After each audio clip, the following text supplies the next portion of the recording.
En France, 2 femmes sur 100 subissent des violences pendant leur grossesse. Une équipe réunissant des chercheurs français a enquêté sur la fréquence des abus physiques pendant la grossesse, ses conséquences pour la mère et pour l'enfant, ainsi que les caractéristiques associées à ces violences, dans le cadre de l'enquête nationale périnatale de 2016 qui incluait plus de 12 000 femmes.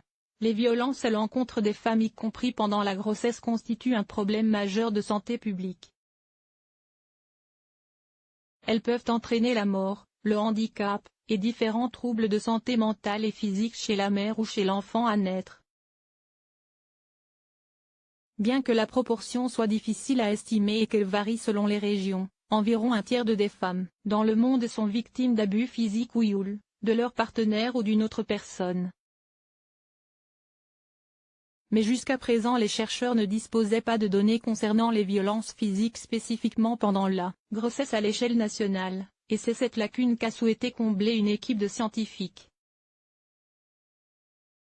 Cette équipe de recherche, qui réunit des chercheurs de l'INSERM et de l'Université de Paris au sein du CRES, Centre de recherche en épidémiologie et statistique, a étudié ce phénomène en s'appuyant sur les données recueillies lors de l'enquête nationale périnatale réalisée en 2016 auprès de 12 330 femmes dans des maternités publiques ou privées en France.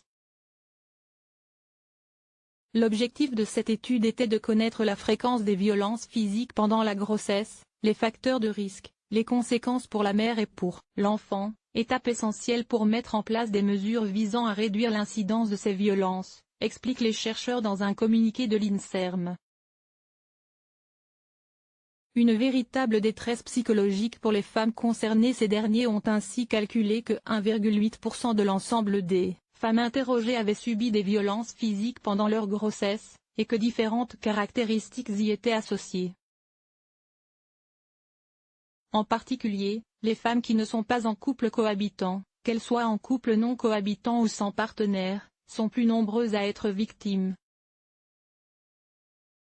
Il se trouve par ailleurs que la fréquence des violences est également fortement liée aux revenus du ménage, plus élevés pour les femmes vivant dans ceux ayant moins de ressources financières.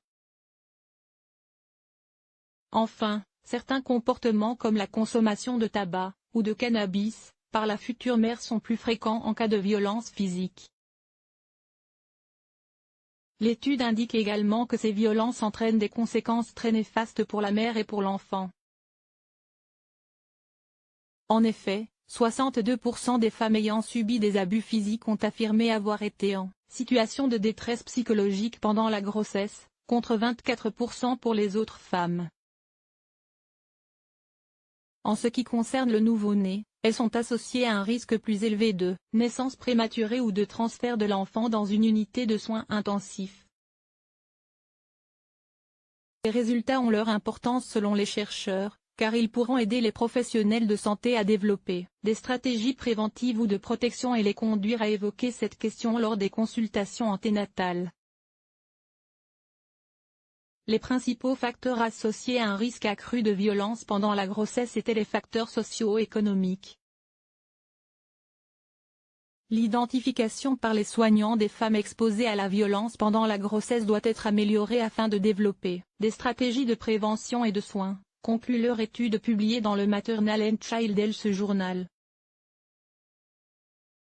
À noter que ces risques sont également évoqués par l'Organisation mondiale de la santé qui révélait en 2017 qu'une étude conduite en 2013 sur la base de données provenant de plus de 80 pays a montré que les femmes subissant la violence de leur partenaire ont un risque accru de fausse couche, 16%, et d'accouchement prématuré, 41%.